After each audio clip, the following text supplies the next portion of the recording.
నమస్తే మిత్రులారా. కేరళలో వృద్ధుల సంక్షేమం కోసం ప్రత్యేకంగా ఒక కమిషన్ ఏర్పాటు చేశారు.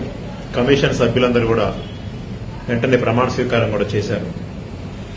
అనాథలు, వృద్ధుల యొక్క జీవితాల్లో అలజడి, ఆందోళన, అభద్రత ఇలాంటి సమస్యలన్నీ తక్షణం పరిష్కరించడం కోసం నిర్లక్ష్యానికి గురవుతున్నటువంటి, దోపిడీకి గురవుతున్నటువంటి, ఆందోళనలకు గురవుతున్నటువంటి వాళ్ళ యొక్క సమస్యల్ని అత్యవసరంగా చేపట్టి వాటిని అప్పటికప్పుడు పరిష్కారం చేయడం కోసం, ఏవైనా సమస్యలుంటే వారి దృష్టికి తీసుకెళ్తే వాటిని వెంటనే పరిష్కారం చేయడం కోసం కేరళ ప్రభుత్వం ఈ రకమైనటువంటి కమిషన్ ఏర్పాటు చేయడం భారతదేశంలోనే ఇది మొదటిసారి.